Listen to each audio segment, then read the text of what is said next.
லூக்கா 15வது அதிகாரத்துல பைபிள்லாம் ஓப்பன்லாம் பண்ண வேணாம். நான் எல்லா விஷயத்தையும் அப்படியே உங்களுக்கு தெரிஞ்ச கதையிலேருந்து தான் ஒரு சில விஷயத்த நான் சொல்ல போறேன். லூக்கா 15வது அதிகாரத்துல அங்க நிறைய சுவாரஸ்யமான ரொம்ப ஃபேமஸான ஆண்டருடைய ஓமை கதைகள் இருக்கு. எல்லாரும் சொல்லுங்க, ஓமை கதைகள். இங்கிலீஷ்ல அதுக்கு பேரு பேரபிள்ஸ் அப்படின்னுவாங்க. இங்கிலீஷ்ல அதுக்கு பேர் என்னது? பேரபிள்ஸ் அப்படின்னுவாங்க. தமிழ்ல அதுக்கு என்னது? ஓமைகள். பக்கத்துல பார்த்து சொல்லுங்க, ஓமைகளா? ஆமைங்க இல்லைங்க, ஓமை. சொல்லுங்க, ஓமையா? ஆமா, எனக்கு பேரபிள்ஸ் தெரிஞ்சிடும். ஏதாவது தமிழ்ல தப்பா சொல்லிட்டேன்னா கரெக்ட் பண்ணிக்கோங்க. என்னது? ஓமை. கரெக்டா? ஓமை கதைகள். பக்கத்துல சொல்லுங்க, ஓமை கதைகள் கேட்க ஆயத்தமா? இந்த 15வது அதிகாரத்துல எல்லாருக்கும் முடிச்சாச்சா? எல்லாரும் இப்ப டீ எல்லாம் குடிச்சிட்டு இருப்பீங்க. அடுத்த ஃபியூ மினிட்ஸ் உங்களுடைய காதுகளை இப்ப பேசப்படுற குட் நியூஸுக்கு நேரா வைக்க போறீங்க. டீ முடிஞ்சிச்சுன்னா எல்லாத்தையும் பேக்கப் பண்ணிடுங்க, உள்ளார வந்துடுங்க. Very important time. இந்த லூக்கா 15வது அதிகாரத்துல இயேசு ஒரு ரொம்ப ஃபேமஸான ஒரு ஓமை கதையை சொல்றாரு. அது என்ன கதை அப்படின்றது, அதுக்கு தலைப்பு என்னன்னு பார்க்கும்போது ஒவ்வொருத்தரும் ஒவ்வொரு விதமான தலைப்புகளை வைக்கிறாங்க. கவனிங்க.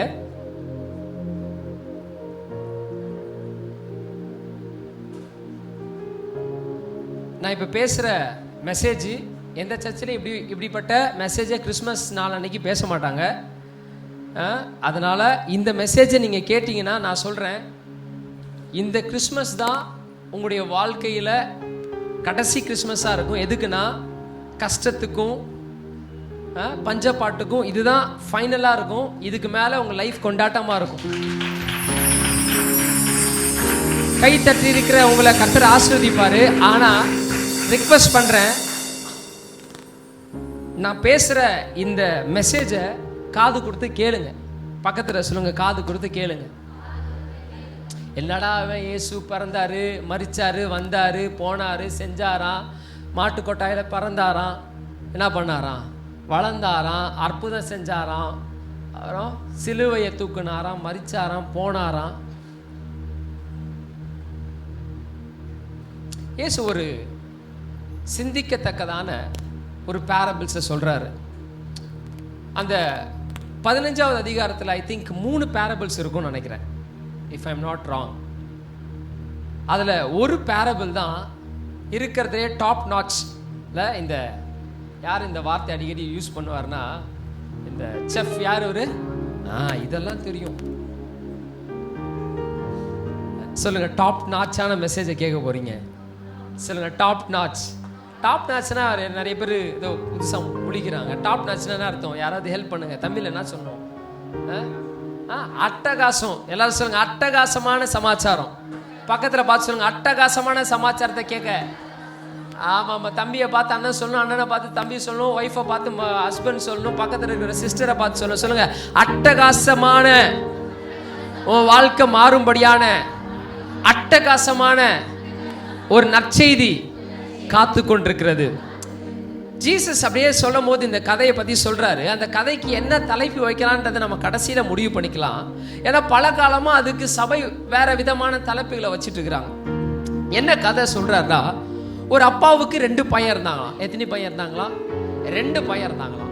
இந்த 2 பையன்ல சின்ன பையன் எப்பயுமே இந்த இளைய பையன் அப்படின்னா என்ன பண்ணுவாங்க, கொஞ்சம் சேட்டை, கொஞ்சம் குசும்பு எல்லாம் எக்ஸ்ட்ராவே இருக்குது பாருங்க.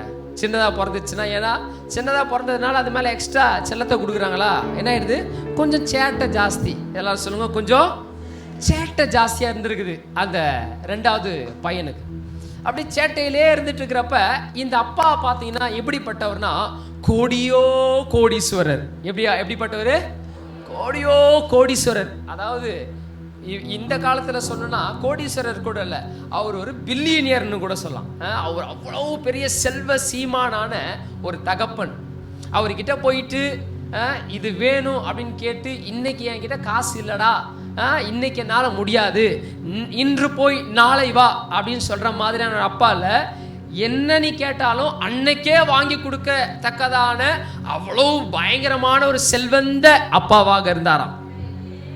அந்த அந்த அப்பாவுக்கு 2 பையன். அதில் ஒரு பையன் மூத்த மகன், இன்னொருத்தவன் வந்து 2வது பையன்.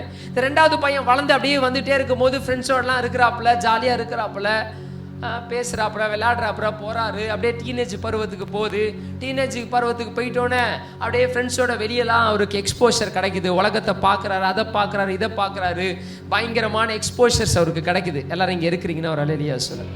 எல்லாருமே இந்த செய்தியை நீங்கள் கேட்டிங்கன்னா நான் சொல்கிறேன், உங்களுடைய சிந்தையில் வந்து ஒரு பெரிய கான்ஃபிடென்ட், இனிமேல் வாழ்கிறதுக்கான ஒரு கான்ஃபிடென்ட் கிடைக்கும்.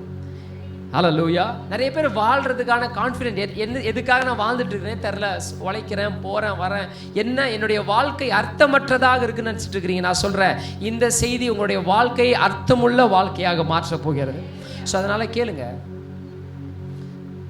இந்த 2வது பையன் வளர்ந்துட்டோன்னு அப்படியே செல்லம் கொடுத்து வளர்ந்ததுனால ஃப்ரெண்ட்ஸோட போகிறாரு, வராரு. அப்படியே வெளியே போயிட்டு அப்படிலாம் பார்க்கும்போது அவருக்கு நிறையா சினிமா, அது இது, பப்பு, டிஸ்கோ தேக்கு, எல்லாத்துக்குமா அப்படி பார்க்க எல்லாம் இருக்குடா. ஃப்ரெண்ட்ஸ்லாம் சொல்கிறானே, இது என்னடா, இதோட பயங்கரமான கொண்டாட்டம்லாம் உலகத்தில் காத்துட்ருக்குதுடா. நீ நாங்கள் ஃப்ரெண்ட்ஸ்லாம் சொல்கிறாங்க, நாங்கள் மட்டும் ஒன்றை மாதிரியான ஒரு வீட்டில் பிறந்திருந்தோன்னு வச்சுக்கோவேன், நாங்கள் இதெல்லாம் அனுபவிச்சு வேற லெவலில் இருப்போம்டா. நீ என்னடா ஒன்றுமே பண்ண மாட்டுற, பார்க்குக்கு வரதே பெருசாக நினச்சிட்டு இருக்கிற, உங்கள் அப்பா கிட்ட இருக்கிற சொத்து மாத்திரம் எங்கள் அப்பா கிட்ட இருந்துச்சுன்னு வச்சுக்கோவேன், நான் வாழ்கிற வாழ்க்கையே வேறடா அப்படின்னு சொல்லி அவனை உசுப்பேத்தி அது பண்ணி இது பண்ணி என்ன பண்ணுறாங்க, அப்படியே பண்ணுறாங்க. என்னடா பண்ணிட்டோம், என்ன பண்ணலாம் அப்படின்னும் போது அந்த 2வது பையன்கிட்ட அவங்க ஃப்ரெண்ட்ஸ் எல்லாம் சொல்கிறாங்களாம். என்ன சொல்கிறாங்கன்னா, டேய் உங்கள் வீட்டில் 2 பசங்க இருக்குது. எத்தனை பசங்க? நீ ஒருத்தவன், உன் அண்ணன் ஒருத்தவன். இந்த அண்ணனுக்கும் உனக்கும் தான் உங்க அப்பாவுடைய சொத்து என்ன பண்ணுவார், அப்பா பகிர்ந்து அளிப்பார். 2 பேருக்கும் சொத்து என்ன பண்ணுவார், பிரிச்சு கொடுப்பார். எல்லாரும் சொல்லுங்க, பிரிச்சு கொடுக்க போகிறார். பிரிச்சு கொடுக்க போறார்ல, என்னைக்கோ ஒரு நாள் கொடுக்க போறாரு. அதை நீ இன்னைக்கே போயிட்டு இப்பவே கேட்டு அடம் பிடிச்சி வாங்கிட்டு வந்துட்டேன்னு வச்சுக்கோவேன், அதுக்கப்புறம் உன் லைஃப்பை வந்து நீ நினச்சி கூட பார்க்க முடியாத லெவலுக்கு ஒவ்வொரு நாளும் இல்லடா, ஒவ்வொரு நிமிஷமும் குதூகலத்திலே இருந்துக்கலாம். பார்த்துக்கோ, பப்புக்கு போகலாம், டிஸ்கோ தேக்குக்கு போகலாம், அங்கே போகலாம், இங்கே போகலாம். உன் வாழ்க்கையில் ஒரு செகண்டு கூட சந்தோஷத்திற்கும் அப்படியே கொண்டாட்டத்திற்கும் என்ன இருக்காது, பிரேக்கே இருக்காது. பிரேக் இல்லாத ஒரு லைஃப் ஸ்டைல், பிரேக் இல்லாத செலிப்ரேஷன் ஒரு லைஃப் ஸ்டைலாக மாறும்டா அப்படின்னு சொல்லிட்டோன்னே அப்படி இவனும் அதெல்லாம் கேட்டு ஆசைப்பட்டு அந்த மோகத்தெல்லாம் பார்த்து அப்படியே வந்து அப்பா கிட்ட போய் நின்று கேட்குறான், அப்பா என்னுடைய பாகத்தை கொடுங்க அப்படின்னு கேட்கும்போது அவங்க அப்பாவுக்கு என்ன ஆகுதுடா, நெஞ்சே உடஞ்சி போயிடுது. எல்லாம் சொல்லுங்க, என்ன ஆயிடுச்சு, நெஞ்சே என்ன அப்படின்னா, என்னடா என் புள்ள வந்து ஏன் திடீர்னு இப்படி கேட்குறான், அவனுக்கு நான் என்ன குறை வச்சேன், அவனுக்கு என்ன விஷயத்தை எதாவது வாங்கி கொடுக்காம போனேன், என்னப்பா உனக்கு என்னப்பா வேணும், என்ன குறைப்பா, ஏன் இப்போவே இவ்வளோ சீக்கிரமா இப்படிப்பட்ட வார்த்தையெல்லாம் பேசுகிறேன், என்ன பாகம், இது எல்லாமே உனக்கும் தானே. எனக்கு அப்படின்னா, எனக்கு நீங்கள் வந்து எனக்குன்னு சொன்னீங்கன்னா என்னுடைய பாகத்தை பிரித்து கொடுத்துருங்க, அதை எனக்கு வேணும் அப்படின்னு சொல்லி ரொம்ப அடம் பிடிக்கிறான். இந்த தகப்பனும் சொல்லி பார்க்குறாரு, என்னென்னையோ சொல்லி புரிய வச்சு பார்க்குறாரு. பிரித்து கொடுத்தாதான் ஒன்றுது இல்லடா, பிரிக்காமல் இருந்தாலும் ஒன்றுது தாண்டான்னு சொன்னாலும் அந்த இளைய மகனுக்கு அந்த நண்பர்களுடைய வார்த்தையினால அப்படியே கவரப்பட்டதுனால அவனுக்கு பாருங்க ஒன்றுமே புரியல. அவன் அந்த வார்த்தையின் மோகத்தில் அகப்பட்டு கொண்டதுனால அப்பாவுடைய எந்த நல்வார்த்தைகளும் அவன் காதுக்குள்ளே போய் மண்டையில் என்ன பண்ணல, ஏறல. ஏன்னா ஆள் மனதில் இந்த நண்பர்கள் சொன்ன மாயான வார்த்தைகள்லாம் ஆயிடுச்சு, உள்ளார போயிட்டு ஸ்ட்ராங்காக உட்காந்துருச்சு. அவன் அடம் பிடிச்சதுனால அப்பா அவனுடைய வாழ்க்கையில் என்ன பண்ணிட்டாருன்னா, அவனுடைய போர்ஷனை அப்படியே ஓப்பன் பண்ணி 2 அதெல்லாம் பாக பிரிவினை மாதிரி எல்லா மேட்ரியும் பண்ணி அதெல்லாம் கொடுத்துட்டார். ஒரு இல்லையா சொல்லுங்களேன்.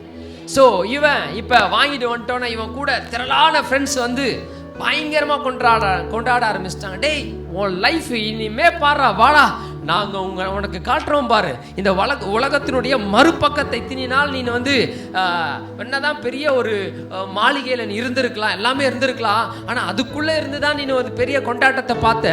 ஆனால் உலகத்தில் மறுபக்கத்தை நாங்கள் காட்டுறோம், வேற மாதிரியான ஒரு செலிப்ரேஷன் உலகத்தில் இருக்குது, நாங்கள் உனக்கு அது காட்டுறோன்னு சொல்லி கூப்பிட்டு போகிறாங்க. எல்லாரும் சொல்லுங்க, கூப்பிட்டு போனாங்க. அப்படி கூட்டிட்டு போனப்ப போயிட்டு அவனுடைய லைஃப் உலகத்தினுடைய எல்லா இச்சையான மோகமான எல்லா காரியங்களையும் நண்பர்களோடு சேர்ந்து செலவழிக்கிறான், கொண்டாட்டம் அப்படின்னு நினச்சிட்டு அந்த மாயையான கொண்டாட்டத்தை நம்பி எல்லாத்தையும் அனுபவிக்கிறான்.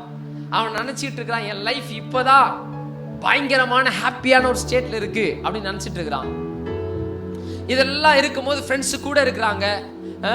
அவன் வந்து தண்ணி தாகமா இருக்கிறத தெரிஞ்சாலே ஓடி வந்து 2 பேர் என்ன பண்றாங்க, தண்ணி இல்லை ஜூஸே கொடுக்குறாங்க. இல்லையா சொல்லுங்கப்பா. காசு இருக்கும்போது என்ன பண்ணும், ஊரே நம்ம கிட்ட வருமா? ஹல்லேலூயா. வந்து எல்லாம் அவனுக்கு வேண்டியதெல்லாம் பண்ணிக்கிட்டே இருக்கிறாங்க. அவன் எது கேட்டாலும் செய்கிறாங்க. அவனை அங்கே இங்கே கூட்டிகிட்டு போயிட்டு அவன்கிட்ட இருக்கிற எல்லா பணங்களையும் அவனோடு சேர்ந்து அவர்கள் நண்பர்களும் அனுபவித்து குதூகலமாக இருந்து கொண்டிருக்கிறாங்க. அப்படி போயிட்டே இருந்த அவனுடைய லைஃபு கொஞ்சம் ஒரு ஷார்ட் ஸ்பேனில் பார்த்தீங்கன்னா அவன்கிட்ட இருந்த எல்லா பணங்களும் நண்பர்கள் என்ன பண்ணிட்டாங்கன்னா உறிஞ்சிட்டாங்களாம். என்ன பண்ணாங்களாம்? எல்லாம் சொல்லுங்க, உறிஞ்சிட்டாங்களாம். எல்லா பணங்களையும் எல்லா ஆஸ்திகளும் அவன்கிட்ட இருந்த எல்லாமே உறிஞ்சிட்டோன்னே அவன்கிட்ட இப்போ சிங்கிள் ருப்பி 4 அணா, இப்போ 4 அணா கூட இல்லைல்ல, 1 பைசாலாம் அப்போல்லாம் இருந்திருக்கும். இப்போ இன்னைக்கு 1 ருப்பின்னு வச்சுக்கலாம். 1 ரூபா கூட அவன் கையில் இல்லாத லெவலுக்கு எல்லாத்தையுமே வாஷ் பண்ணிட்ட பிறகு அதுக்கு அடுத்த செகண்டில் அவன் திரும்பி பார்த்தா அவன் கூட கடைசி வரை வந்து நிப்பண்டா. டேய் மச்சான், டேய் மாமா, டேய் மச்சி, டேய் நண்பா அப்படிலாம் சொன்னவன், டேய் நீ தான்டா என் உயிர் தோழன், என்னதானாலும் சரி ஒன்ன நான் விட்டு கொடுக்க மாட்டேன்டா, என்னதானா சரி ஒன்ன நான் எந்த காரணத்துக்காக விட்டு கொடுக்க மாட்டேன், உனக்கு கூட கடைசி வரையும் நிற்பேன், உனக்கு எந்த ப்ராப்ளம் வந்தாலும் நான் தான்டா முன்னாடி வந்து நிற்பேன் அப்படின்னு சொன்னவெல்லாம் பார்த்தீங்கன்னா பின்னாடி கூட இல்லை, அவனுக்கு எங்க போனானுங்களே தெரியாம போயிடுச்சான். இவன் இதை பார்த்து என்ன பண்றதுன்னு தெரியல. இப்ப அடுத்த வேளை சாப்பாடுக்கே கஷ்டமான சூழ்நிலை வந்துருச்சு.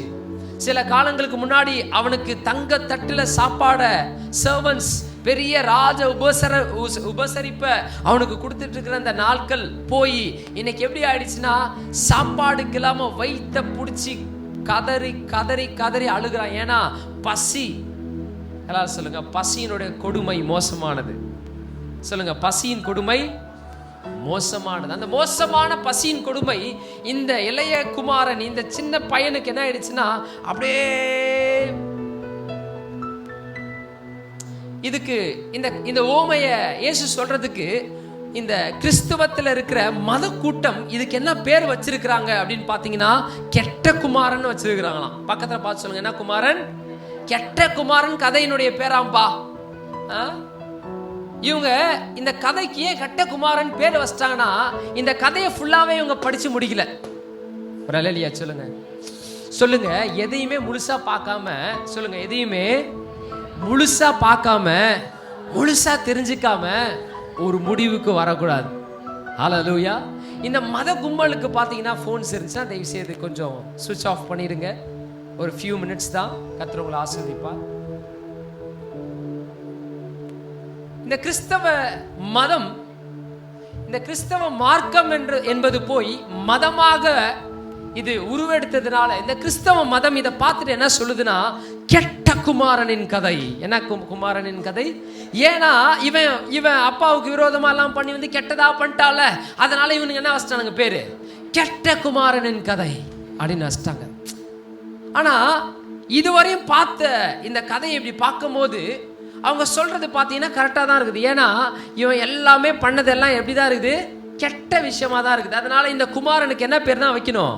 கெட்ட குமாரன் தான் வைக்கணும். ஆனால் கதை அங்கே முடியல. பக்கத்தில் சொல்லுங்க, கதை அங்கே இன்னும் முடியல. இவன் பசி கொடுமையில் இருக்கும்போது என்ன பண்றதுன்னு போகும்போது ஒரு பெரிய பன்னி மேய்க்கிற ஒரு கூட்டம் இருக்குது. அந்த பன்னி அது என்ன சொல்லுவாங்க, மாட்டு தொழுவ மாதிரி பன்னி தொழுவமா என்ன சொல்றதுன்னு தெரியல. அந்த பன்னிகள்லாம் இருக்கிற அந்த இடத்துக்கு போறான். நிறைய திரளான பன்னிகள் இருக்கிறாங்க. அந்த பன்னி கூட்டத்தினுடைய ஓனரை பார்த்து இவன் போயிட்டு கேட்குறான், எனக்கு ஒரு சின்ன ரிக்வெஸ்ட் கொடுங்க, எனக்கு வந்து இங்கே இந்த பன்னி இதில் இந்த தொழுகையில் நான் வந்து வேலை எனக்கு கொஞ்சம் கொடுங்க, எனக்கு பசிக்குது அப்படின்றான்.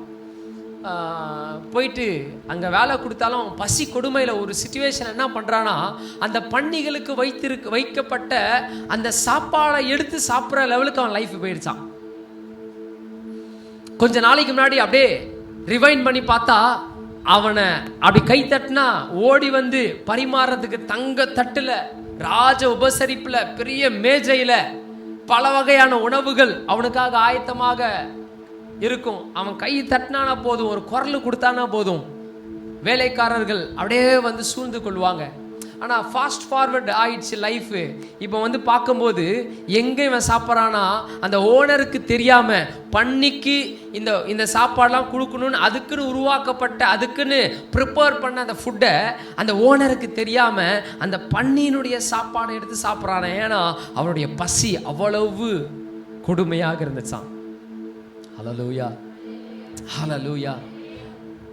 அப்பதான் அவனுக்கு தோணுச்சான், என் அப்பாவுடைய வீட்டில் இருக்கிற வேலைக்காரன் கூட சாப்பிட்ற சாப்பாடு என்னன்றது எனக்கு தெரியும்.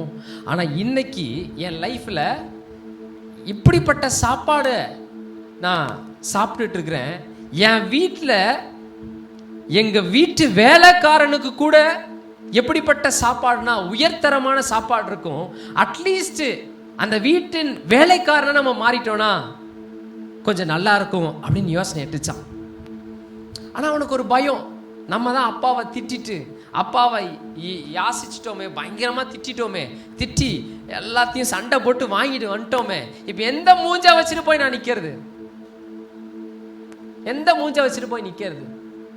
ஆனாலும் அவனுடைய பசியின் கொடுமை தாங்க முடியாததுனால யோசிச்சானா, நம்ம போகலாம், நம்ம போய் அவர்கிட்ட அந்த அந்த அந்த இடத்துல ஒரு வேலை நம்ம கேட்கலாம்.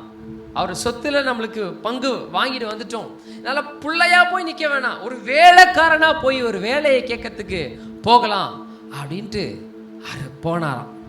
அந்த பையன் போறான். போறப்ப எப்படி போறானா, பயங்கர ஒரு இளவரசனாக அப்படி இருந்த அந்த இளம் வாலிபன் இன்னைக்கு ட்ரெஸ் எல்லாம் கிழிஞ்சு, அழுக்கு படிஞ்ச ட்ரெஸ்ஸோட, கிழிஞ்ச ட்ரெஸ்ஸோட, வாடின முகத்தோட, பிச்சைக்காரனை காட்டிலும் மோசமான ஒரு நிலைமையில அந்த அப்பாவனுடைய வீட்டை நோக்கி போயிட்டே இருந்தானாம். ஒரு அல்லேலூயா சொல்லுங்க, ஒரு அல்லேலூயா சொல்லுங்க. அப்படி போகும்போது இவன் என்ன நினைச்சிட்டு இருந்தானா, அவங்க அப்பா அவன் மேல இருக்கிற கோபத்துல அவனை வெறுத்து, அவனை இனிமே அவன் மூஞ்சிலே முடிக்க கூடாதுன்னு டிசிஷன் எடுத்திருப்பார். நம்ம போய் ரொம்ப நாள் ஆனதுனால அந்த அந்த காயெல்லாம் அவருக்கு ஆறி போய் நம்மளே மறந்து, நம்ம அண்ணன் ஒருத்தன் இருக்கிறான், அவரோட அவர் அப்படியே இருந்து நான் ஒரு கேரக்டர் இருந்தேன்றதே மறந்துட்டு இருப்பாரு அப்படின்னு சொல்லிட்டு அவன் நினச்சிட்டு போனானோ. நான் போயிட்டு இருக்கும் போது அவனுக்கு ஒரு இன்ப அதிர்ச்சி காத்துக்கிட்டு இருந்துச்சான்.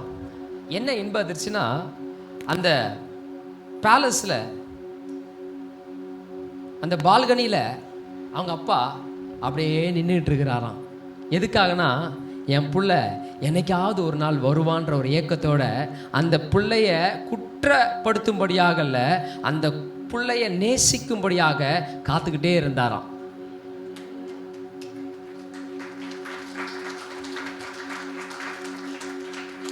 ஸோ இவர் வராரு. இப்போ அப்பா இறங்கி ஓடி போக ஆரம்பிச்சிட்டாரு. ஓடி போய் இந்த பையனை பார்க்க போறாரு. இவன் நினைச்சா நம்ம உருவம் இப்படிலாம் இருக்குது, ஃபர்ஸ்ட் நம்மளை அடையாளமே கண்டுபிடிக்க மாட்டாருன்னு நினைச்சாரு. 1000 தான் இருந்தாலும், அவன் உருவமே உருக்குலைந்து போனாலும், அவர் பெற்றெடுத்த பிள்ளை எப்படி உருக்குலைந்து போனாலும் தகப்பனுக்கு அடையாளம் தெரியும். தகப்பனுக்கு அடையாளம் தெரியும். அதனால இவர் பார்த்து, இவனுக்கு என்ன அதிர்ச்சினா, என்னடா அப்பா அங்கேருந்து பார்த்து ஓடி வராரு, எதுக்காக ஓடி வராரு அப்படின்னே தெரியல. ஒருவேளை பிச்சைக்காரன், அந்த பிச்சைக்காரனுக்கு ஏதாவது போடணும்ட்டு ஓடி வராரா, இல்லை பிச்சைக்காரனை துரத்துங்கடான்னு சொல்லி வேலைக்காரனுக்கு சொல்றதுக்கு ஓடி வராரான்னு தெரியல. ஆனால் ஓடி வராரு. பக்கத்தில் சொல்லுங்க, அப்பா ஓடி வந்தார், அப்பா தேடி வந்தார். ஹல்லேலூயா. அப்பா ஓடி அப்படியே வர நேரத்தில் இவருக்கு ஒரே பக்கு பக்கு. இந்த பையனுக்கு என்ன ஆயிடுச்சு? பக்கு பக்குன்னு நடக்குது. என்ன நடக்குது? என்ன என்ன என்ன என்ன என்ன அப்படின்னு புரியவே இல்லை. ஓடி கிட்ட வரும்போது அவன் என்ன நினைச்சானா, அப்பா கிட்ட வந்தா டமார்னு காலில் விழுந்து எனக்கு ஒரு வேலைக்கார அந்தஸ்து எனக்கு கொடுங்க அப்படின்னு கேட்கறான். அந்த கதையை அழகா வாசனா ரொம்ப அழகா இருக்கும். கீழே ஓகே வந்துட்டாரு. இன்னைக்கு நம்மளுடைய எல்லா விஷயத்தையும் ஈகோ எல்லாத்தையும் ஒடுக்கிட்டு என்ன பண்ணலாம், எப்படியோ தைரியத்தை வர வச்சு டமார்னு கீழே விழுந்து அப்பான்ட்டு இல்ல எஜமானனே. ஏன்னா அங்க இருக்கிற வேலைக்காரங்களாம் எப்படி கூப்பிடுவாங்க அவரனா, எஜமானனே. எல்லாம் சொல்லுங்க, எஜமானனே எஜமானனேன்னு சொல்லி காலில் விழுந்து எனக்கு ஒரு வேலை கொடுங்க. அவனுடைய மைண்ட்ல இருந்த எல்லா ஏக்கமும் அவனுடைய ஆசை எல்லாம் ஒண்ணு தான், மறுபடியும் பிள்ளன்ற அந்த அந்தஸ்தை எனக்கு பெற முடியாது. ஆனா ஒரே ஒரு ஏக்கம் என்னன்னா, அந்த வீட்டில் ஒரு வேலைக்காரனா எனக்கு வாய்ப்பு கிடைச்சா போதும் அப்படின்னு சொல்லி ஓடி அவங்க அப்பா வரும்போது உடனே கீழே விழுந்து நம்ம எஜமானனே எனக்கு ஒரு வேலை போட்டு கொடுங்கன்னு கேட்கலாம். இவ்வளவுதான் அவனுடைய எதிர்பார்ப்பு இருந்துச்சான். இருக்கிறீங்கன்னா ஒரு அலையிலையா சொல்லுங்க. ஆனா அந்த கதையில பெரிய ட்விஸ்ட் என்ன நடந்துருச்சுன்னா, இந்த அப்பா ஓடி வந்து இந்த பையன் கீழே விழுந்து எஜமானனேன்னு கூப்பிடுறதுக்கு முன்னாடி அவனை டபார்னு கட்டி பிடிச்சி என் உசுரே நீதான் புள்ளையே அப்படின்னு கூப்பிட்டாரான் பாருங்க. அவனுக்கு மண்டையில என்ன ஓடுதுன்னா ஒண்ணுமே, ஏய் என்னடா என்னடா அப்பா என்னன்னு கூப்பிடுறாரு, என் மகனே அப்படின்னு சொல்லி கட்டி பிடிச்சிட்டாராம். ராஜா ட்ரெஸ்ல இருக்கிறாரு. ஆனா இவனோ பிச்சைக்காரன், அழுக்கு பன்னி கூட்டத்தின் அந்த நாற்றத்தோட அப்படியே வந்திருக்கிறான். நாற்றமும் அழுக்கும் ரொம்ப உருக்குலைஞ்ச ஒரு புள்ளையா வந்திருக்கிறான். அப்படியே கட்டி பிடிச்சி எந்த வெக்கமும் படலையா, எந்த அசிங்கமும் படலையா. அவர் எதை குறிச்சும் கடந்த காலத்தில் நடந்தது எதையுமே சொல்லி குற்றப்படுத்தலையா. அவர் சொன்ன ஒரே ஒரு வார்த்தை, என் மகனே welcome back, my son welcome back கட்டி பிடிச்சி அப்படியே அணைச்சாராம் பாருங்க.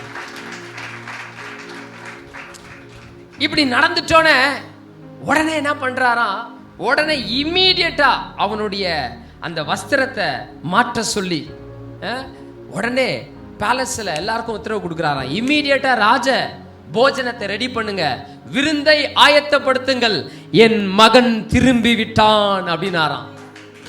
என் மகன் திரும்பி விட்டான் அப்படின்னா இந்த வசனத்துல அந்த அந்த ஸ்கிரிப்சரை வாசிக்கும் போது எங்கேயுமே என் மகன் திரும்பி விட்டான்னு போட்டிருக்க மாட்டாது, என் மகன் திரும்பி விட்டான் தான் போட்டிருக்கோம்.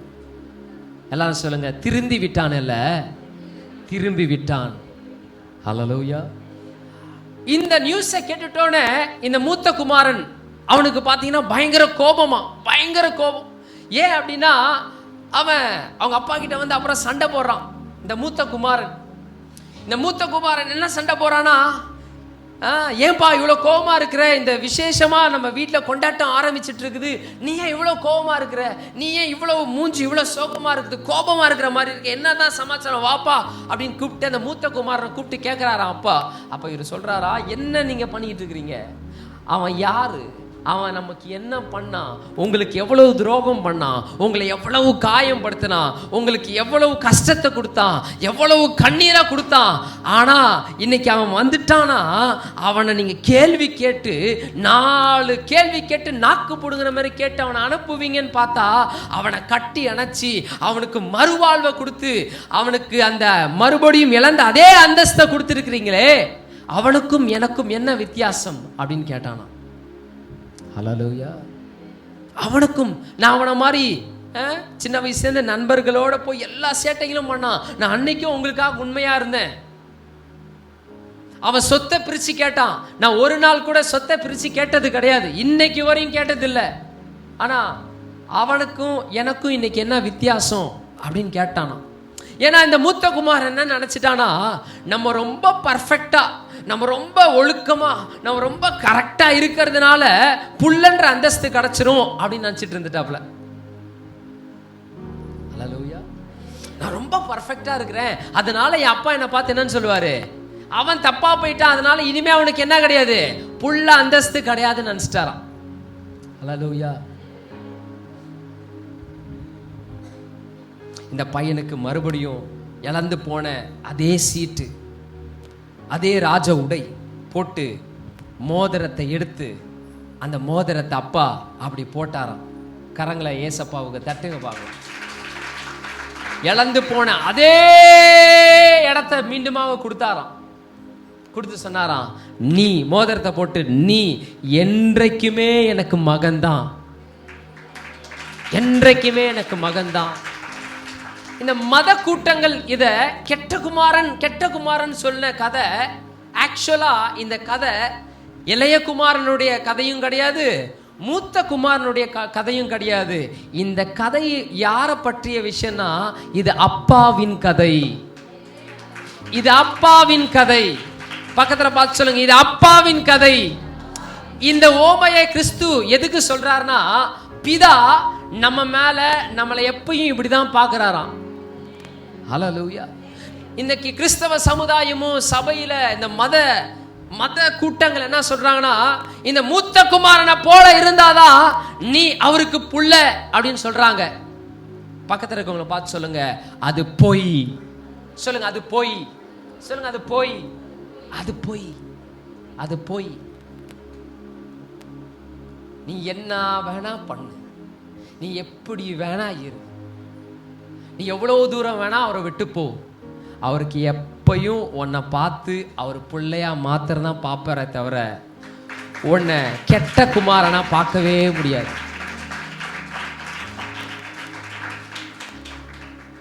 நம்ம என்ன நினைச்சிட்டு இருக்கிறோம்னா, இந்த மூத்த குமாரனை போல நான் பர்ஃபெக்டா இருந்தோன்னா அப்பா என்னை புள்ளன்னு பார்ப்பாரு, நானும் அப்பான்னு தைரியமா கூப்பிடலாம், அவர்கிட்ட போய் தைரியமா நிக்கலாம், நான் பண்ற சமாச்சாரங்கள் நான் செய்யற விஷயங்களுக்கெல்லாம் அவர்கிட்ட கூட போக முடியாது அப்படின்ட்டு இந்த மத கூட்டம் கெட்ட குமாரன் கதைன்னு சொன்னதுனால இன்னைக்கு பாருங்க, நிறைய பேருக்கு அப்பா கிட்ட வரத்துக்கே பயமா இருக்குது. எங்கடா நம்ம பண்ண விஷயத்துக்கு நம்மள ஒரே அடியா அடிச்சு நம்மளை முடிச்சிடுவாரு அப்படின்னு பயம்.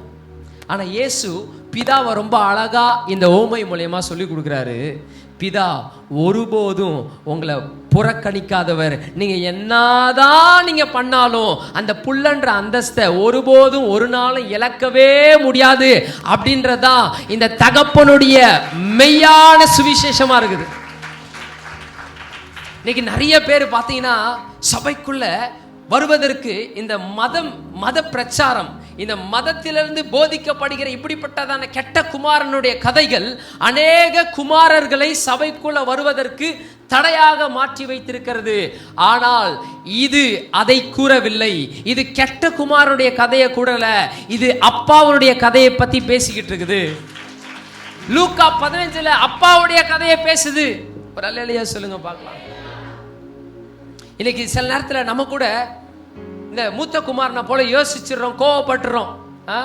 நம்ம ரொம்ப சர்ச்சைக்கு அப்படி இருக்கிறோம், நம்ம ரொம்ப ஜெபிக்கிறோம், அது பண்றோம் இது பண்றோம், பர்ஃபெக்டா இருக்கிறோம், பாவத்தெல்லாம் வெறுக்கிறேன், அதை பண்றேன் இது பண்றேன் அப்படின்ட்டு அப்படி ஒரு மூத்த குமாரனை போல இருக்கிறோம்.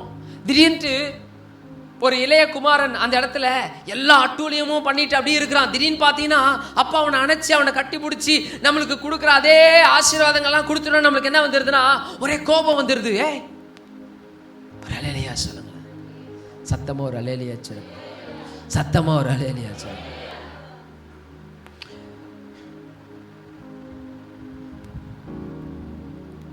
ஒரு வாலிப தம்பி ஒரு தம்பிய ஒரு நாள் ஒரு ஆராதனையில் சம்டைம் பேக் இந்த இடத்துல நம்ம சபையின் குடும்பத்தில் இருக்கிற நம்ம குடும்பத்தின் ஒரு நபராக இருக்கிற ஒரு பிள்ளை வந்து ஜெபிக்கிறதுக்கு அப்படி அந்த தம்பி வந்தாப்ப அவர் வந்தப்ப அவன் அந்த பையன் மேலே, அந்த வாலிபன் மேலே நிறையா பிராதுகள், நிறையா குற்றங்கள் இருந்ததுனால நானுமே அவனை திட்டணும், என்ன நடக்குது அப்படின்னு சொல்லணும் அப்படின்னு சொல்லிட்டு, ஏன்னா மதத்தின் போதனையிலேயே வளர்ந்ததுனால அந்த அவனையும் பிள்ளையா பார்க்கறதுக்கு தெரிய மாட்டேங்குது. பாருங்களேன், ஒரு அல்லேலூயா சொல்லுங்களேன்.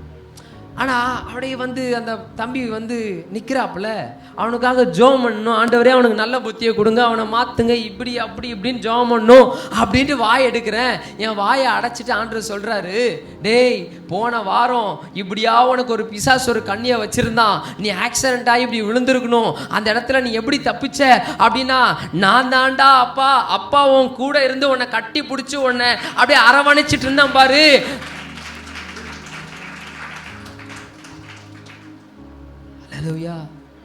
எனக்கு ஒண்ணுமே புரியல.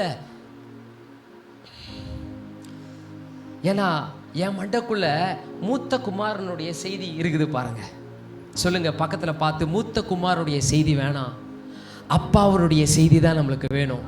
நான் சொல்றேன், நீ எவ்வளவு தூரம் போயிருந்தாலும், நீ எந்த பன்னி கூட்டத்தின் நடுவில் இருந்தாலும் அப்பா உன்னை அங்க பார்த்தாருனா பிள்ளையாதான் பார்ப்பாரு. நீ என்னைக்கு வந்தாலும் உனக்கு அதே வஸ்திரத்தை கொடுத்து அதே இடத்தை கொடுத்து என் புள்ளடா அப்படின்னு பெருமையா சொல்லுவார். பக்கத்தில் இருக்கவங்களை பார்த்து சொல்லுங்க, நீங்க எப்பயுமே அவருக்கு புள்ளதான். சத்தமா சொல்லுங்க, நீங்க எப்பயுமே அவருக்கு புள்ளதான். நீங்க எப்பயுமே அவருக்கு புள்ளதான். பாருங்க, பைபிளில் ஒரு வசனம் இப்படியாக இருக்கு. இது மத கூட்டங்கள் வேற மாதிரி பிரசங்கிக்கிறாங்க. பாவத்தை காணாத சுத்த கண்ணர் அவர். என்னத்த காணாத சுத்த கண்ணர் அவர்? தேவன் பாவத்தை காணாத சுத்த கண்ணர். பக்கத்தில் சொல்லுங்க பார்த்து, பாவத்தை காணாத சுத்த கண்ணர் அவர். அப்படின்ட்டு நம்மளுக்கு என்ன தோணுதுன்னா, ஐயோ நான் தான் பாவத்தில் இருக்கிறனே, நான் தான் பன்னி கூட்டத்தில் இருக்கிறனே, அப்படி இருக்கிறனே, இப்படி இருக்கிறனே, என்ன ஆண்டவரை பார்க்கவே மாட்டார். ஏன்னா அப்படிதான் சொல்றாங்க, நீ பாவத்தில் இருக்கிற ஆண்டவர் பாவத்தை காணாத சுத்த கண்ணர். அவர் சுத்தமானதை மட்டும்தான் பார்ப்பார், பாவம் நிறைந்த எதையும் பார்க்க மாட்டார் அப்படின்னு பேசுறாங்க. அது அப்படி கதை இல்லைங்க. எனக்குள்ள இருக்கிற ஒரு பாவத்தை மட்டும்தான் அவர் பார்க்க மாட்டாரு, என்னை எப்பயுமே நேசிப்பாரு, என்னை எப்பயுமே பார்த்துக்கிட்டே இருப்பாரு. என்ன அவர் பார்க்காம ஒரு நாள் இல்ல, ஒரு செகண்ட் இருக்க முடியாது. எனக்குள்ள இருக்கிற பாவத்தை தான் அவர் பார்க்க மாட்டாரே தவிர என்ன அவர் பார்த்துக்கிட்டு தான் இருப்பார். பக்கத்தில் இருக்கவங்களை பார்த்து சொல்லுங்க, உங்களை பார்க்கிறாரு, ஒரு செகண்டும் உங்களை பார்க்காம இருக்க மாட்டார். எப்படி பார்க்குறாருன்னா, என்ன நினச்சிட்டு இருக்கிறாங்க சில பேர், அப்படியே பார்த்து எப்போ எப்போ எப்போ சான்ஸ் கிடைக்கும், இதெல்லாம் பண்ணுறியா, ஒரே போடுறா, வருவல ஒரு நாள் பன்னி கூட்டத்தில் இருக்கிற ஒரு நாள் வருவல, அன்னைக்கு வச்சுக்கிறேன்டா அப்படின்ட்டு தேவன் அப்படியே கங்கணம் கட்டிட்டு இருக்கிறாரு நினச்சிட்டு இருக்கிறோம். இல்லை இல்லை இல்லை இல்லை இல்லை, எந்த பண்ணியில் அதோட மோசமான கூட்டத்திலேருந்து நீ வந்தாலும் அப்பா உன்கிட்ட இருக்கிற பாவத்தை பார்க்க மாட்டாரு. அவர் புள்ளடா, அந்த புத்திரன், என் புத்திரன், என்னுடைய வாரிசு இது அப்படின்னு பார்த்து உன்னை புள்ளையா பார்க்கிற நல்ல அப்பாவை தான் நீங்க ஆராதிச்சுட்டு இருக்கிறீங்க. சொல்லுங்க, இதுதான் நற்செய்தி, இதுதான் அங்க காஸ்பல், இதுதான் காஸ்பல். எனக்கு என்ன மதம் பேசிக்கொண்டிருக்குது அப்படின்னா, பாவத்தை வெறுத்தால் இயேசு உன்னை நேசிப்பார், பாவத்தை விட்டு நீ மனம் திரும்பினால் இயேசு உன்னை ஆசீர்வதிப்பார், பாவத்தை விட்டு நீ ஓடி வந்தினா இயேசு உன்கிட்ட ஓடி தேடி வருவார். இளைய குமாரன் திருந்தல, திரும்பினான். ஹல்லேலூயா. அப்ப நீங்க என்ன சொல்றீங்க? பாவத்துக்கு அப்ரூவல் கொடுக்குறீங்களா? பாவமான வாழ்க்கைக்கு நீங்களே லைசன்ஸ் கொடுக்குறீங்களா? அப்படி சொல்லல. இன்னைக்கு முக்காவாசி ஜனங்கள் எல்லாம் அந்த பாவத்துல அதுல இருந்து வெளியே வரத்துக்கு தெரியாம துடிச்சிட்டு இருக்கிறாங்க. அந்த இளைய குமாரன் திரும்பினது போல அவன் தைரியமா, இல்லடா என்னதான் பண்ணாலும் இல்ல, பிள்ளைங்க இருக்கிறோம், அப்பா அம்மாவெல்லாம் அவங்க தான் நம்மளை வளர்த்துருக்குறாங்க, நம்ம கூட இருந்திருக்கிறாங்க. சம்டைம் நம்ம ஏதாவது பெரிய தப்பு பண்ணிடுறோம், என்ன பண்றாங்க, வா ஒரே ஒரு கத்தியில ஒரே வெட்டு, இன்னையோட புள்ளையே நீ கிடையாதுடா அப்படின்னு எந்த தகப்பனா வெட்டி இருப்பானா?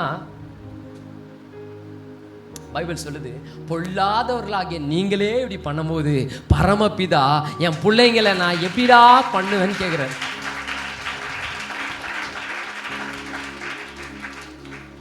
ஹல்லேலூயா. உங்களை புறம்பே தள்ளாத தேவன், நீ என்னைக்கு வந்தாலும் நீ எங்கே விட்டுட்டு போனியோ அதே இடத்துல என் புள்ள வருவான் அப்படின்னு அதே இடத்துல வெயிட் பண்ணிக்கிட்டே இருப்பாராம் தகப்பன். ஹல்லேலூயா. எந்த பால்கனியில் நீ விட்டுட்டு போனியோ அதே பால்கனியில் என் புள்ள வருவான்ற நம்பிக்கையோடு அவர் வெயிட் பண்ணிட்டு இருப்பார்.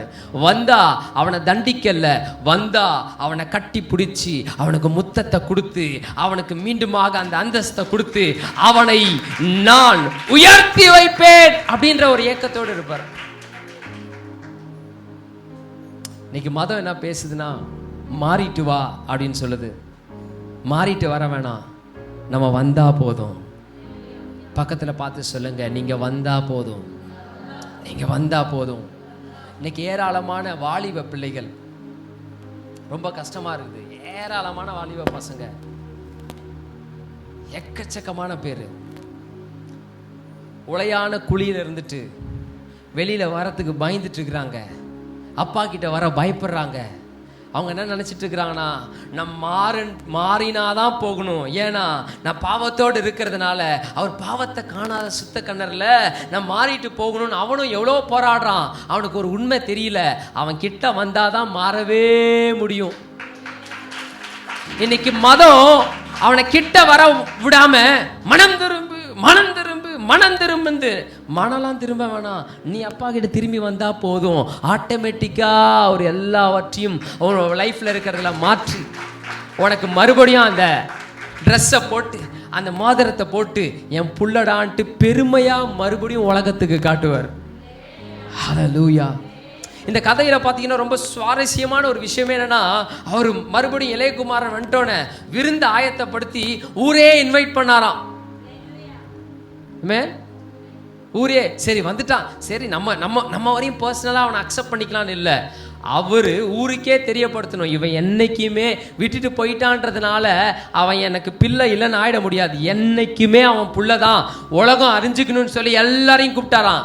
என் பையன் தாயவன் அப்படின்னு பெருமையாக காட்டினாராம். பாருங்க, பன்னி கூட்டத்தில் போய் இருந்து எல்லா விஷயங்களும் பண்ணின அவனை பார்த்து சொன்னாராம், பெருமையாக சொன்னாராம், என் புள்ளடா. ஹல்லேலூயா. பக்கத்தில் இருக்கவங்கள பார்த்து கொஞ்சம் மனதார சொல்லுங்களேன், நீங்கள் சத்தியமாக அப்பாவுடைய பிள்ளை. அட்லீஸ்ட் ஒரு 2-3 பேர்கிட்ட சொல்லுங்க, நீங்கள் அப்பாவின் பிள்ளை, உங்களுக்கு தகப்பன் இருக்கிறார், நீங்கள் அனாதை இல்லை. சொல்லுங்க, நீங்கள் அனாதை இல்லை. சத்தமா சொல்லுங்க, நீங்கள் அனாதை இல்லை, நீங்கள் அனாதை இல்லை. உங்களை திக்கற்றவர்களாக அப்பா விடவே மாட்டாருங்க. உங்களை திக்கற்றவர்களாக விட மாட்டார். பைபிள் சொல்லுது ரொம்ப அழகா, உங்களை நான் ஆர்ஃபனாக விட மாட்டேன், உங்களை திக்கற்றவளாக விட மாட்டேன். யாருமே இல்லை எனக்கு அப்படின்னு நினைக்கிறோம், நம்மளுக்கு எல்லாருமே இருக்கிறாங்க ஆனால் இல்லாத மாதிரி ஃபீலிங் இருக்குது அப்படின்ற மாதிரி நிறைய ஃபீலிங்ஸ்லாம் இருந்துச்சுன்னா, அந்த ஃபீலிங்ஸ் எல்லாம் இப்போ நான் பேசுகிற இந்த சத்தியம் மாற்றும் என்று நான் நம்புகிறேன். என்னன்னா, நீங்கள் ஆர்ஃபன்ஸ் இல்லை, அப்பா உலகத்தையும் அண்ட சராசரங்களையும் படைத்த தேவாதி தேவன் உங்களை பார்த்து சொல்லுகிறார், என்னை பார்த்து நீ அப்பா பிதாவே என்று அழைக்கும்படியான புத்திர சுவிகாரத்தின் ஆவியை தருகிறேன்.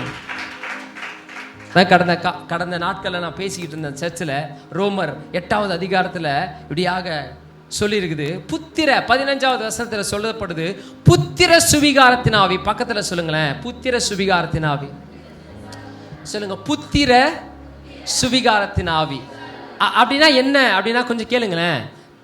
இந்த ரோமர் 18வது அதிகாரத்தில் பவுல் என்ன சொல்றாருன்னா, இந்த இயேசு எதுக்காக கீழே இறங்கி வந்தாருன்றதுடைய சமாச்சாரத்தை சொல்றாரு.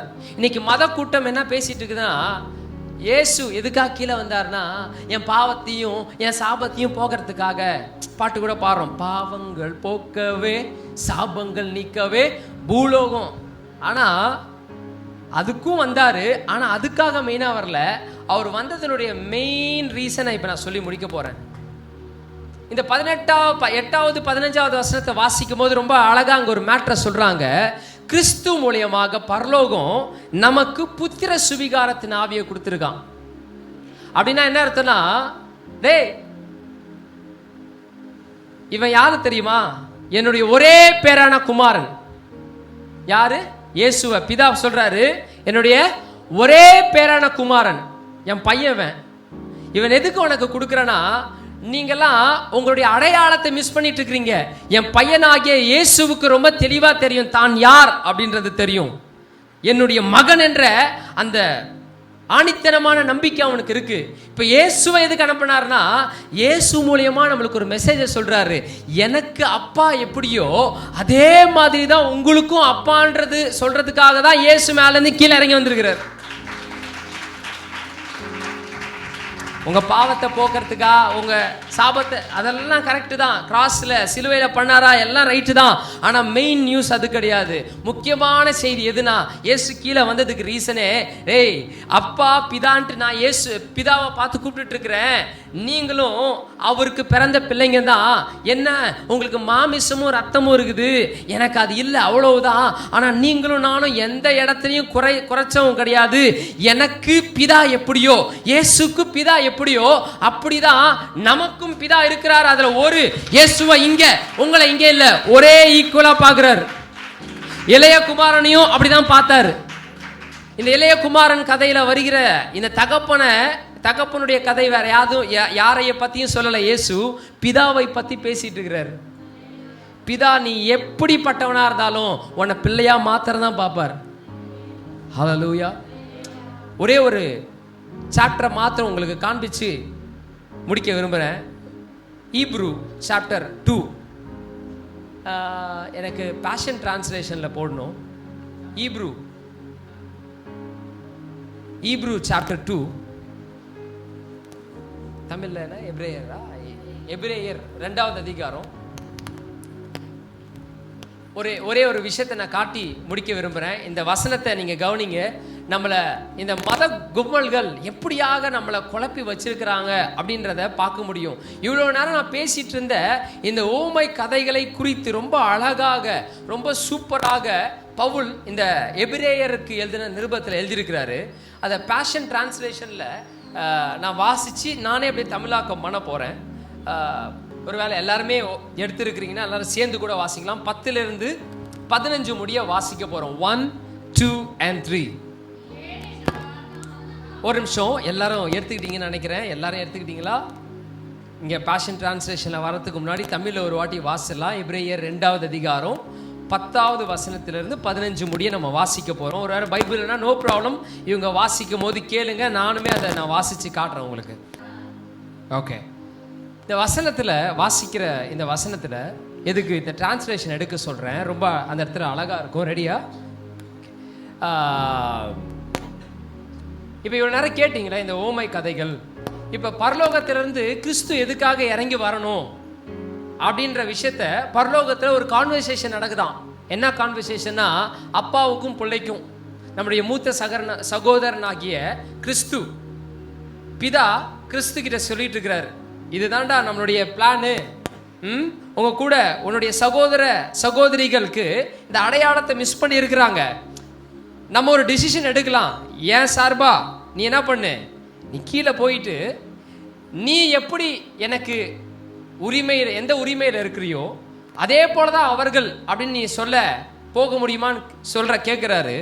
அப்போ ரொம்ப அழகா அதுக்கு ஜீசஸ் அங்கே ஒரு பதிலை கொடுக்குறாரு. அந்த பதிலை மட்டும் கேளுங்களேன். இயேசு அவரை பார்த்து சொல்றாரு, பிதாவே டெஃபினட்டாக போகிறேன்.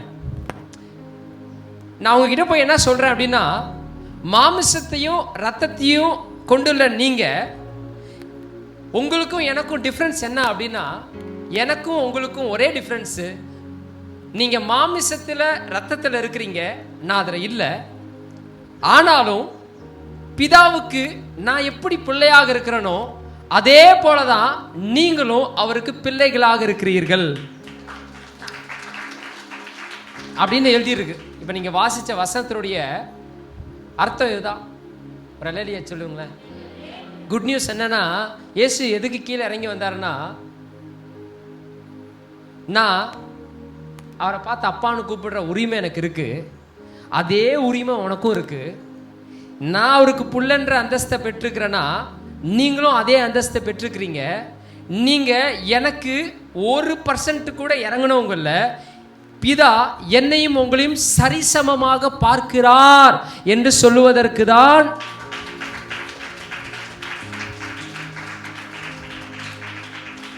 ஆனால் தான் இந்த ட்ரினிட்டியை, திருத்துவ தெய்வத்தை சொல்லும்போது பிதா, குமாரன், பரிசுத்த ஆவியை குறித்து, இந்த உறவை குறித்து சொல்லும்போது பிதாவை அப்பாவாகவும் பரிசுத்த ஆவியானவரை அம்மாவாகவும் இந்த கிறிஸ்துவை மூத்த சகோதரனாகவும் காண்பிக்கிறாங்க. வசனத்தை நம்ம சரியா வாசிக்கும் போது திருத்துவத்தினுடைய உறவு இப்படிதான் இருக்குது. ஹல்லேலூயா, ஹல்லேலூயா. இயேசுவை பிதா எப்படி பார்க்குறாரோ அதில் ஒரு டிராப் குறையாம ஈக்குவலான லெவலில் உங்களையும் பார்க்குறாரு. உங்களுக்கு நம்ப முடியாததுனால தான் இன்னைக்கு நிறைய பிரச்சனை இருக்குது. இன்னைக்கு இந்த உண்மையை மாத்திரம் ஆணித்தரமாக நீங்கள் நம்ப ஆரம்பிச்சிட்டிங்கன்னா உங்கள் வாழ்க்கை நிச்சயமாக மறுரூபமாக்கப்படும். நிறைய பேர் இன்னைக்கு என் லைஃப் பாவத்திலிருந்து விடுதலை ஆகணும், வியாதியிலிருந்து அப்படி ஆகணும், நிறைய பிரச்சனையிலேருந்து விடுதலை வேணும்னு யோசிச்சுட்டு இருக்கிறாங்க. அது எல்லாவற்றுக்கும் ஒரே சொல்யூஷன் தான். நீ எப்படி இருந்தாலும் சரி, நீ மாறி அவர் அப்பான்னு கூப்பிட வேண்டிய அவசியம் இல்லை. நீ மாறாம இருக்கும்போதே அவர் அப்பான்னு கூப்பிடலாம். வாய் நிறைய அப்பா பிதாவே என்று அழைக்கும்படியான அந்த உரிமையை உங்களுக்கு கொடுத்திருக்கிறார். நான் சொல்லல, இப்ப வாசிக்கப்பட்ட வசனத்தில் தான் போட்டிருக்கு. ஹல்லேலூயா. அது ரெடி ஆயிடுச்சா? 12வது வசனத்தை போடுங்களேன், 11, 12 போடுங்களேன். ரொம்ப அழகா போட்டிருக்கும். ஃபார் நவ் 11 போயிடுங்க. Jesus the holy one makes us holy. இயேசு, பரிசுத்தமான இயேசு, நம்மை பரிசுத்தமாக்கும் அந்த இயேசு, அவர் என்ன சொல்றாருன்னா, and as a sons and daughter we now belong to his same father.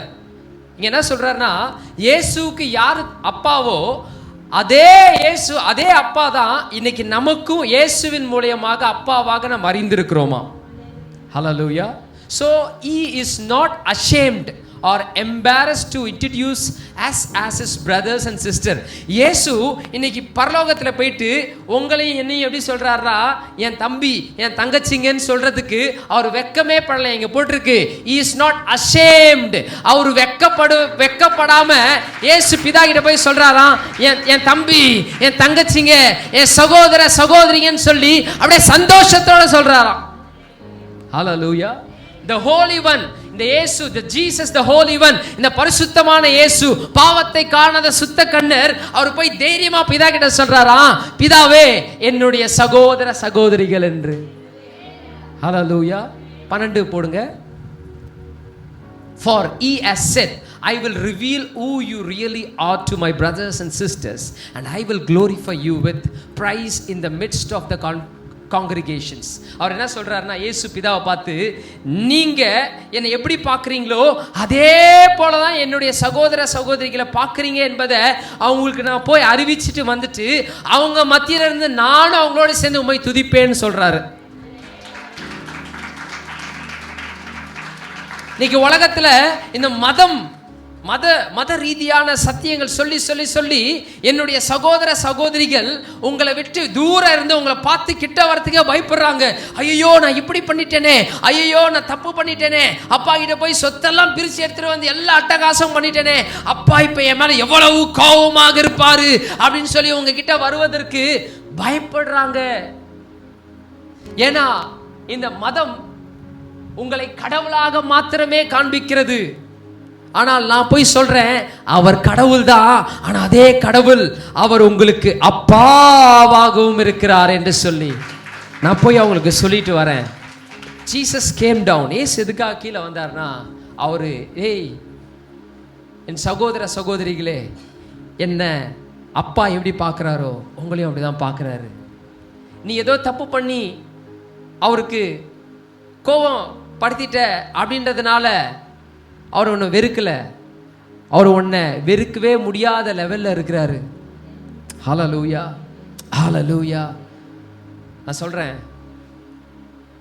Pavul ரொம்ப அழகா ஒரு இடத்துல சொல்றாரு, எதுவாக இருந்தாலும், மரணமானாலும் அதுவானாலும் இதுவானாலும் கிறிஸ்துவின் அன்பை விட்டு, நான் சொல்றேன் ஈவன் பாவம் கூட, ஒருவேளை பாவத்தில் இருந்தீங்கன்னா அந்த பாவம் கூட உங்களுக்கும் பிதாவுக்கும் இருக்கிற உறவை கண்டிப்பா பிரிக்க முடியாது. ஏன்னா பாவத்தை விட அவர் வல்லமை உள்ளவர், அவரோட பாவம் வல்லமையானது கிடையாது. ஹல்லேலூயா, ஹல்லேலூயா.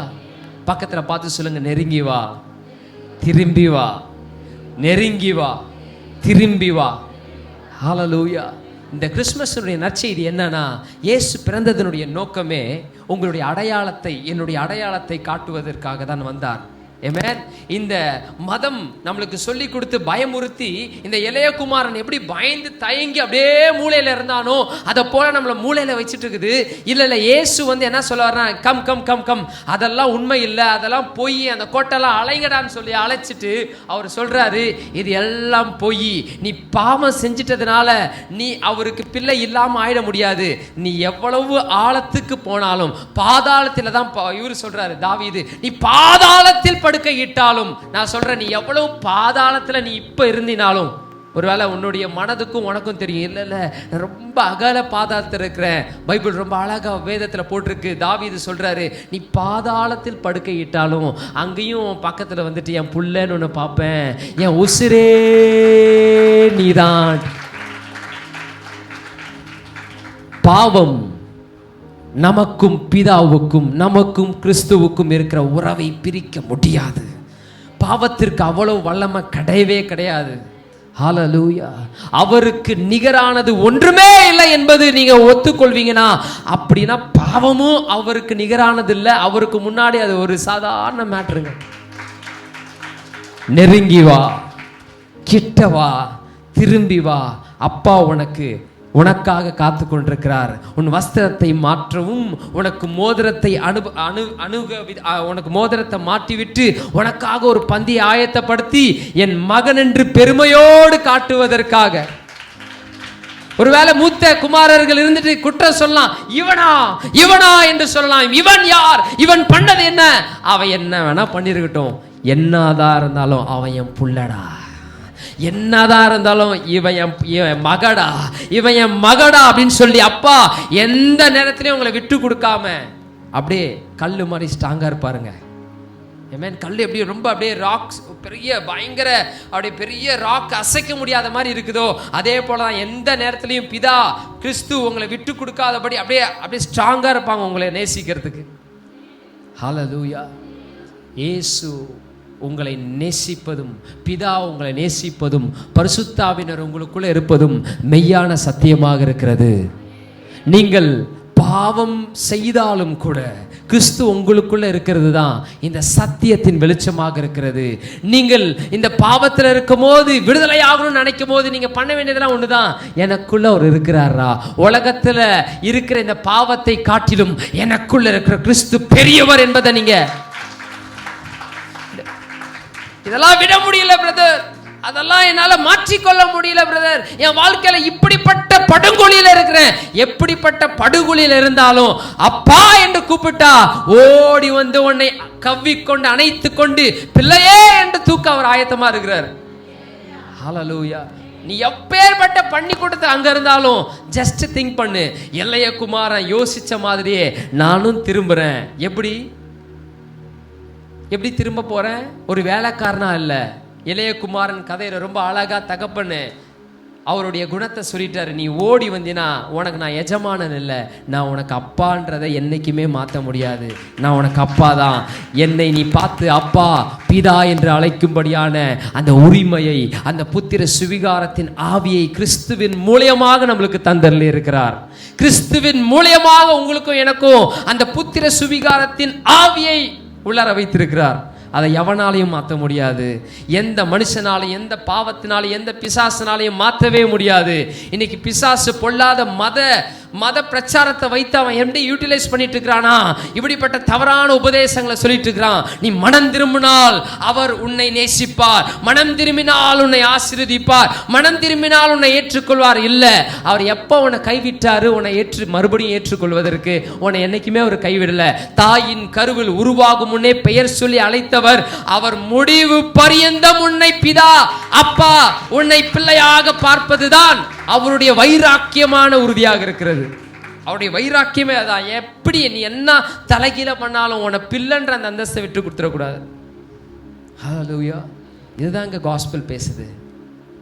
இதோட ஒரு பெஸ்ட்டு கிறிஸ்மஸுக்கு நம்ம எதுக்கு கிறிஸ்மஸ் கொண்டாடணும்? என் பாவத்தை மன்னிச்சிட்டாரு, என் பாவத்தை போக்கிட்டாரு, ரைட், அது உண்மையான சத்தியம்தான். ஆனால் அதோட சூப்பரான மெசேஜ் என்னன்னா, கிறிஸ்து மூலியமா அப்பாவை நான் இன்னும் கிட்டி சேர்ந்து நான் தைரியமாக அவரை பார்த்து அப்பான்னு பிதாவை சொல்லும்படியான அந்த புத்திர சுவிகாரத்தின் ஆவியும் கிறிஸ்து மூலியமா எனக்கு வந்திருக்குது.